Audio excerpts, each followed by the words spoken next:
السلام علیکم اسٹوڈنٹس، آج کا ہمارا ٹاپک ہے محسن انسانیت۔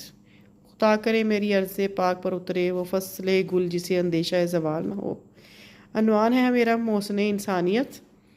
خیمہ افلاک کا استادہ اسی نام سے ہے، نبض ہنسی تپش امادہ اسی نام سے ہے۔ محسن انسانیت کا مطلب ہے لوگوں سے بھلائی کرنے والا اور انسانیت کا مددگار۔ دنیا میں بہت سی عظیم ہستیاں اور چلی گئیں، مگر اس عظیم ہستی کے شان شایان نہ تو کوئی رب نے پیدا کیا اور نہ ہی تا قیامت اس مقابل کوئی آ سکتا ہے۔ یہ ہستی ہمارے پیارے نبی صلی اللہ علیہ وسلم کی ہے، جو تمام جہانوں کے لیے سراپائے رحمت بنا کر بھیجے گئے۔ آپ رحمت اللہ عالمین کا انداز گفتگو، طرز زندگی، فرمادات اور اقوال اور ارشادات اور حیات طیبہ کا ایک ایک لمحہ ہمارے لیے اسوائے حسنہ ہے۔ آپ کی زندگی سے ہر انسان، چاہے وہ کسی بھی شعبہ زندگی سے تعلق رکھتا ہو، رہنمائی حاصل کر سکتا ہے۔ آپ صلی اللہ علیہ وسلم کے لیے رحمت اور شفقت کا پیکر ہے۔ آپ صلی اللہ علیہ وسلم کی آمد سے قبل عرب کا معاشرہ کفر و شرک کے اندھیروں میں ڈوبا ہوا تھا۔ بت و راہ کی پوجا کی جاتی تھی، توہم پرستی عام تھی، بیٹیوں کو زندہ درگور کر دیا جاتا تھا۔ عرب معاشرہ کفر کے اندھیروں میں درگور ہو چکا تھا۔ ایسے میں اللہ تعالیٰ نے محمد صلی اللہ علیہ وسلم کو لوگوں کا مسیحا بنا کر بھیجا۔ وما ارسلناک الا رحمۃ للعالمین، بے شک ہم نے آپ صلی اللہ علیہ وسلم کو تمام جہانوں کے لیے رحمت بنا کر بھیجا ہے۔ آپ صلی اللہ علیہ وسلم نے اللہ کا پیغام لوگوں تک پہنچایا، بتوں کی پوجا کرنے والوں کو ایک اللہ کی عبادت کرنے والا بنایا، قرآن کی تعلیمات کو عام کیا، سخت سے سخت حالات میں بھی ثابت قدم رہے۔ آپ صلی اللہ علیہ وسلم کو اللہ نے اپنا واحد ایسا نائب بنا کر بھیجا جس پر قرآن مجید نازل فرمایا، اور یہ ایک عظیم ہستی کے شان شایان تھا، اور کوئی نہ اس قابل تھا، نہ ہے اور نہ ہی کبھی ہوگا۔ آپ صلی اللہ علیہ وسلم کی ذات صادق و امین کے نام سے مشہور ہو گئی۔ دشمن کافر بھی آپ صلی اللہ علیہ وسلم کے پاس اپنی امانتیں رکھواتے۔ آپ صلی اللہ علیہ وسلم کے دشمنوں کے پاس پھر جانے پر بھی، دشمنوں کے کی طرف سے پتھر مارے جانے پر بھی ان کے لیے بد دعا نہ کی۔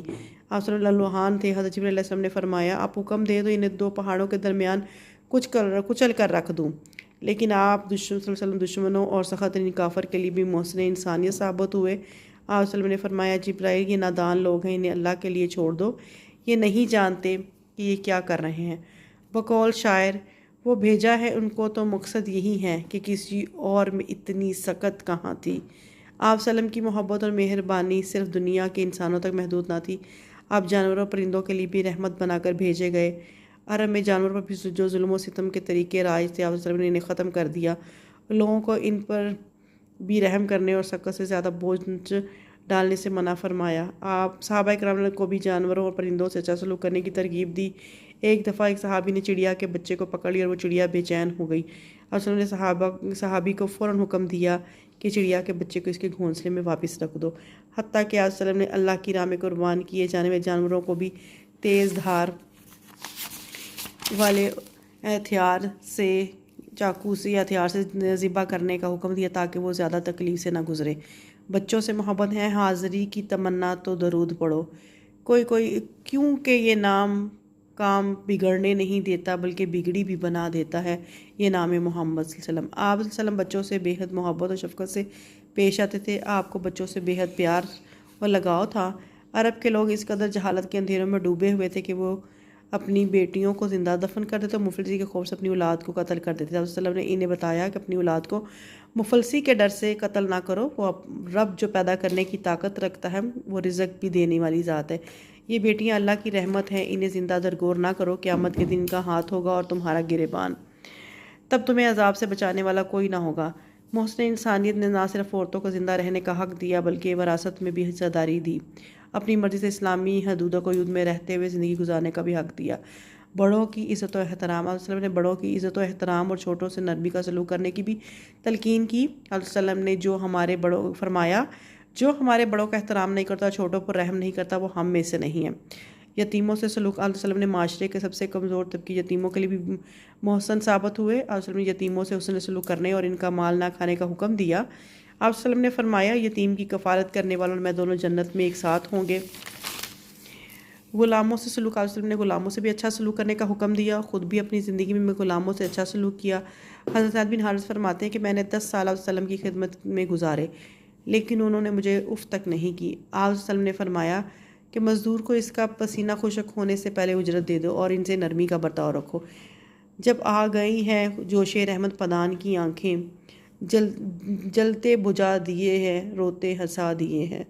محسن انسانیت نے آ کر عورتوں کو عزت و رتبہ دیا۔ عورت کو معاشرے میں کوئی عزت اور رتبہ حاصل نہ تھا۔ وسلم نے عورت کو ماں، بہن، بیٹی اور بیوی کے عزت کے رتبے پر فائز فرمایا۔ دین اسلام نے ماں کو ایسی عزت دی جس کی مثال دنیا کے کسی اور مذہب میں نہیں ملتی۔ اللہ تعالیٰ نے جنت ماں کے قدموں تلے رکھ دی۔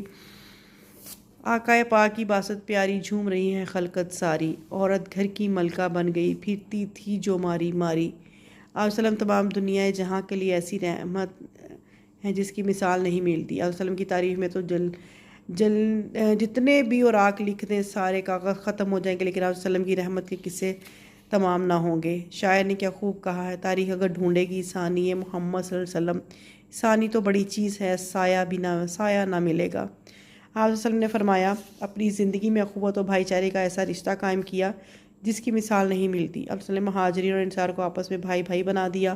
لوگوں کو امن و صلح رحمی کا بھی درس دیا کہ رشتے صرف خونی ہی نہیں ہوتے، اسلامی اور مذہبی بھی ہوتے ہیں۔ انسانیت سے بڑھ کر کوئی رشتہ نہیں، انسانیت اور رحم دلی نہ ہو تو خونی رشتے بھی بیکار ہوتے ہیں۔